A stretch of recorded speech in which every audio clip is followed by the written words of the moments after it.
সকাল 11টা নিউজ 24 নামে অনুসর রয়েছে আপনার সঙ্গে। শহরে ভয়াবহতম উড়ালপুল দুর্ঘটনা এবং সেই দুর্ঘটনার জেরে ইতিমধ্যে রাত থেকে আরো 3টি দেহ উদ্ধার হয়েছে। এখনো পর্যন্ত মৃতের সংখ্যা 25 বলে মনে করা হচ্ছে। উদ্ধার কাজ এখনো চলছে, কারণ ধ্বংসস্তূপ পুরোপুরি সরাতে বেশ খানিকটা সময় লাগবে। আর এরই মধ্যে নির্মাণকারী সংস্থা অর্থাৎ IVRCL তার 5 জন আধিকারিককে আটক করা হয়েছে। ইতিমধ্যে জিজ্ঞাসাবাদ চলছে। এ বিষয়ে আমাদের আরো বিস্তারিত জানাবে আমাদের প্রতিনিধি সিজার মণ্ডল। সিজার, জিজ্ঞাসাবাদ চলছে, কি জানা যাচ্ছে এখনো পর্যন্ত? দেখো, রুবির কাছে IVRCL এর যে কলকাতা অফিস রয়েছে, সেখানে কিন্তু এই 5 আধিকারিককে 5 এবং 5 থেকে 6 জন আধিকারিককে জিজ্ঞাসাবাদ করছে কলকাতা পুলিশের গোয়েন্দা বিভাগ।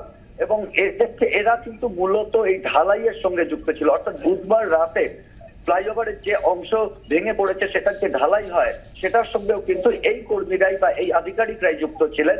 এবং এদের মাধ্যমেই কিন্তু এই সংস্থার যারা শীর্ষ কর্তারা রয়েছেন, ডিরেক্টররা রয়েছেন, তাদের কাছে পৌঁছানোর চেষ্টা করছে কলকাতা পুলিশ।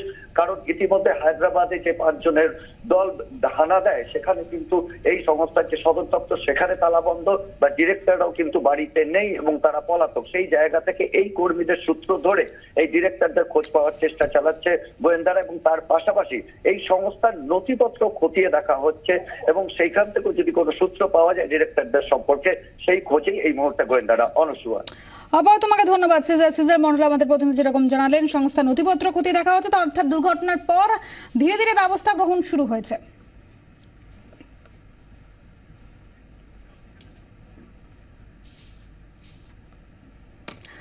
দেরিতে হলেও হয়তো হুঁশটা ফিরেছে, কিন্তু সত্যি এত বড় দুর্ঘটনার পরেই হুঁশটা ফিরলো, সে কথা কিন্তু বলতেই হচ্ছে। আমার সঙ্গে এই মুহূর্তে স্টুডিওতে 2 জন বিশেষজ্ঞ রয়েছে। আসুন আর তাদের সঙ্গে পরিচয়টা সেরে নিই। আমার সঙ্গে রয়েছেন অমল বিশ্বাস, সেতু নির্মাণ বিশেষজ্ঞ। অমলবাবু নমস্কার। এবং রয়েছেন হিমাদ্রি ঘোষ, যাদবপুর বিশ্ববিদ্যালয়ের প্রাক্তন অধ্যাপক।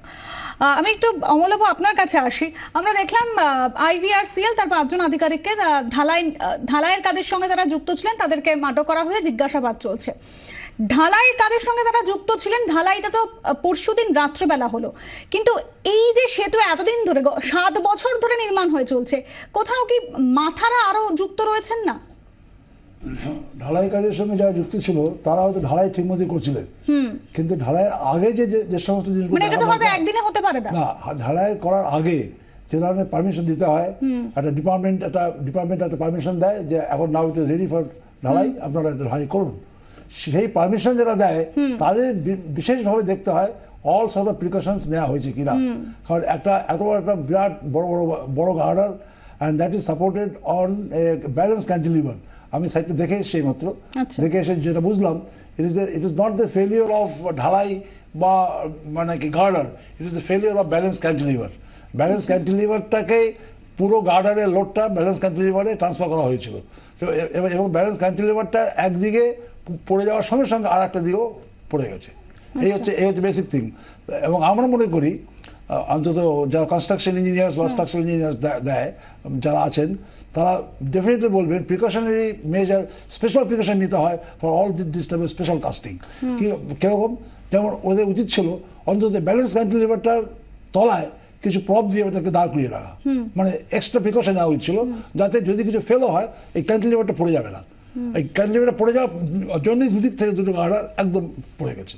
অর্থাৎ সেটা করতে গেলে আমাকে বললো ওখানে তো রাস্তা বন্ধ হতো, তো রাস্তা বন্ধ হতো, দুদিন হতো। আমাদের এন্টায়ার কলকাতা 1973 থেকে 83 central Avenue was close for metro railway. তো আমাদের কোনো অসুবিধা হয়েছিল?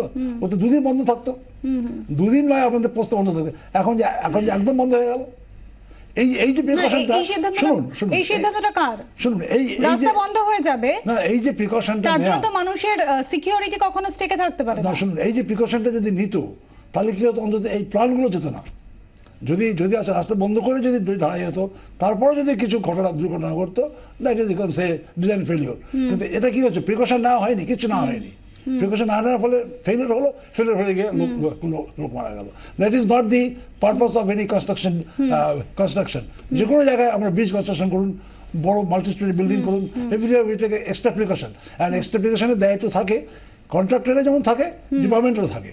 কারণ department is to clear that, তারপর কন্ট্রাক্টর কাজটা করে। এখানে ফেলিওর বোথ সাইড। ডিপার্টমেন্টের আর একটা কী হচ্ছে, এই কাজটা ছেড়ে দেওয়া হয়েছে, আমি জানি না কন্ট্রাক্টর মেইন কন্ট্রাক্টর করছে না তার সাব কন্ট্রাক্টর করছে। সাবকন্ট্রাক্টর নর্মালি তারা একটু নেগলিজেন্ট হয়, and that is control by main contractor, আর মেইন কন্ট্রাক্টর কন্ট্রোল করে। একদমই সেই প্রশ্ন রয়েছে, মেইন কন্ট্রাক্টরের কতটা দায়িত্ব ছিল সেই প্রশ্ন আমরা গতকাল থেকেই তুলছি, কিন্তু যেভাবে এই কাজটা এগিয়েছে হিমাদ্রি বাবু, সেই কাজটা এতদিন ধরে 7 বছর ধরে চলছে, এতদিন ধরে কারোর খেয়াল এলো না। আমরা গতকাল শুনেছি IVRCL তার আধিকারিকরা বলছেন যে KMD এর তত্ত্বাবধানে কাজটা চলছিল। অবশ্যই মানে একটা তো মনিটরিং হওয়ার দরকার ছিল, সেই মনিটরিং এতদিন ধরে কোথায় ছিল? দেখুন, ছোট ছোট স্লিপ অবশ্যই ছিল। ঘটনা হচ্ছে যতক্ষণ না বড় ঘটলো ততক্ষণ কেউ মাথা দেয়নি। এটাই সেফটি ফেইলিওর আমরা বলে থাকি, অবশ্যই ছিল। নিয়ম অনুসারে প্রত্যেকটা ছোট ছোট অ্যাক্সিডেন্টকেও সাইটে জানাতে হবে, নাম্বার 1। নাম্বার 2, অমলবাবু যেরকম বললেন যে একটা ঢালাইয়ের আগে অনেকগুলো লোককে দায়িত্ব নিয়ে কাগজে সই করতে হয়, যেটা দায়িত্বের প্রমাণ। তা সেইখানে গাফিলতি অবশ্যই ছিল। তার কারণ এমন তো নয় এই জিনিস পৃথিবীতে প্রথম তৈরি হচ্ছে, এমন নয় এটা নতুন কিছু অসুবিধাজনক।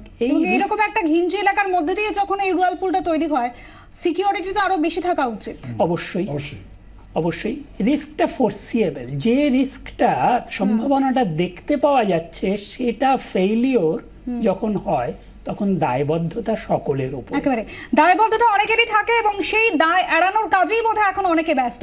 এই খবর নিয়ে ফিরে আসছি ছোট্ট বিরতির পর, সঙ্গে থাকুন 24 ঘন্টা।